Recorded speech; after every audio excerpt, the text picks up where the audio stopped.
Je suis Charlotte Lam, ici à Oviedo en Espagne pour la remise des prix Princesse des Asturies 2023. Aujourd'hui, nous rencontrons les lauréats de la catégorie Concorde.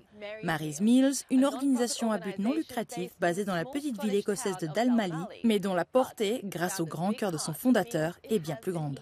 Le principal objectif de Mary's Meals, offrir aux enfants défavorisés au moins un repas par jour à l'école.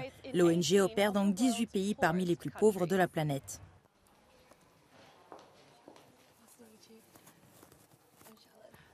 Nous sommes rejoints par deux dirigeants africains de Mary's Meals, Amina Idi Swedi du Kenya et Panji Chipson Kajani de Zambie. Tout d'abord, félicitations et bienvenue dans cette émission. Que ressentez-vous de recevoir ce prix si prestigieux ici en Espagne ? Je commencerai par dire qu'en tant que Mary's Meals, nous sommes très honorés et touchés d'être lauréats du prix pour la Concorde. Nous ne le prenons pas pour nous-mêmes. Il est le résultat de tout le soutien que nous recevons du monde entier, d'un très grand nombre de personnes très diverses. Pour compléter ce que vient de dire Panji, je suis également ravie. Le mot Concorde signifie rassembler les gens. Et quand on regarde le modèle de Mary's Meals, nous travaillons avec des communautés, des bénévoles. Donc je suis très contente car notre action correspond au mot Concorde. Je suis heureuse d'être ici. L'origine de Mary's Meals est tout à fait remarquable.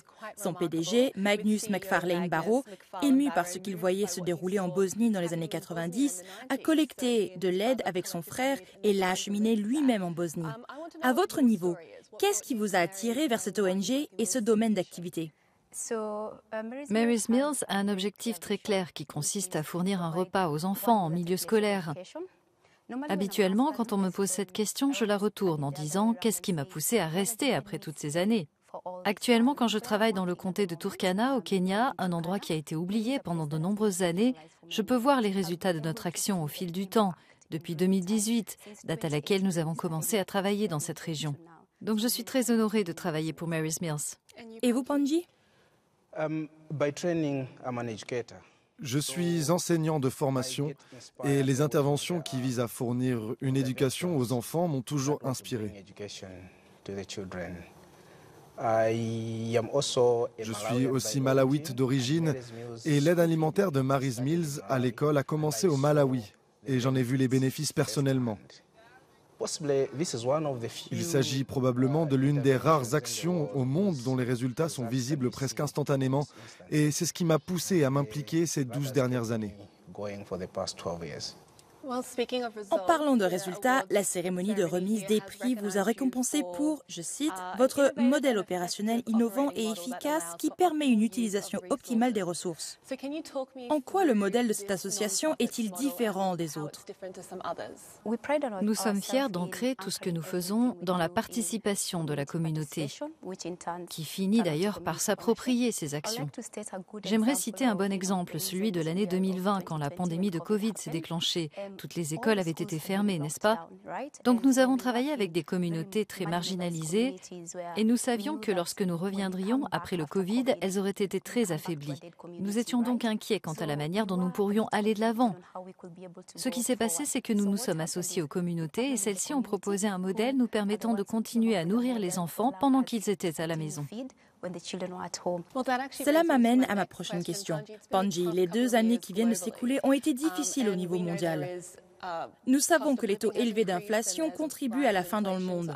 Comment les récents événements mondiaux, de la pandémie à la guerre en Ukraine, ont-ils impacté ou même changé la mission de Mary's Meals ?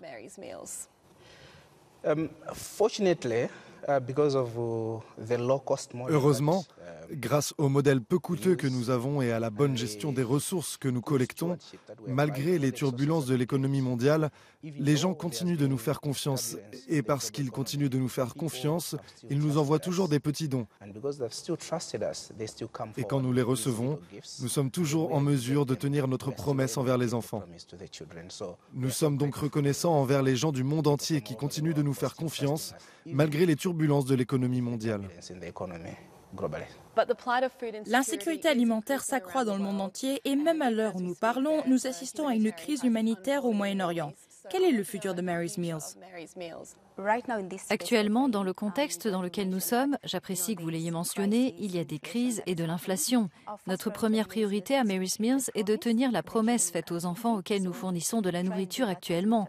Et nous essayons de le faire autant que possible. Par exemple, cette année, nous avons connu une forte inflation des denrées alimentaires. Mais notre priorité a été de tenir la promesse faite à ces enfants. Notre priorité est aussi de nous développer, mais notre première priorité est de tenir la promesse faite aux enfants que nous aidons aujourd'hui. Pour compléter ce qu'a dit Amina, Mary's Meals est un programme axé sur les besoins. Nous reconnaissons qu'il y a beaucoup d'enfants qui ont besoin d'une aide alimentaire partout dans le monde. C'est pourquoi nous devons avoir une méthode de ciblage solide pour atteindre les plus vulnérables et nous sommes convaincus qu'actuellement, nous réussissons à le faire. Et parce que nous voulons atteindre les plus vulnérables, nous évaluons et réévaluons en permanence s'il y a des opportunités et des ressources. Effectivement, c'est notre rôle d'aider ceux qui en ont besoin, comme dans la situation dont nous parlons à Gaza. Mais nous n'avons pas de plan immédiat pour nous y rendre. Pour autant, nous suivons la situation de très près. Ce sera ma dernière question. Avec des problèmes planétaires comme la faim dans le monde, il peut y avoir une certaine lassitude de la part de ceux qui ne sont pas directement concernés. Ils savent que le problème existe, mais ce n'est pas forcément dans leur univers. Alors, à Mary's Meals, comment faites-vous l'un et l'autre pour que ce sujet reste au premier plan dans l'esprit du public?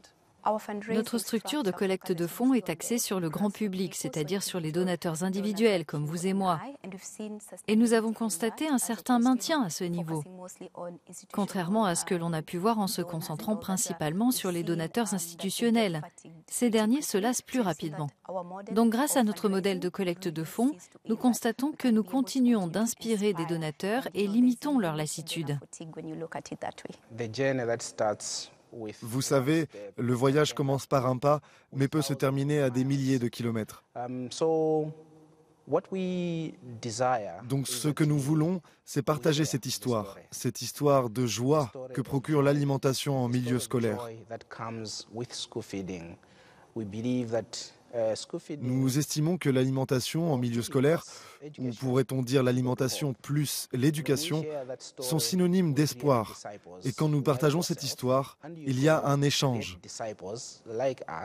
Et en faisant cela constamment, nous nous redonnons de l'énergie les uns les autres pour faire face aux problèmes de la lassitude. C'est sur ces mots que nous terminons. Amina Idi-Swidi et Panji Chipson-Kajani, directeur de Mary's Meals en Afrique. Encore une fois, félicitations et merci beaucoup d'avoir été avec nous. Thanks for having us.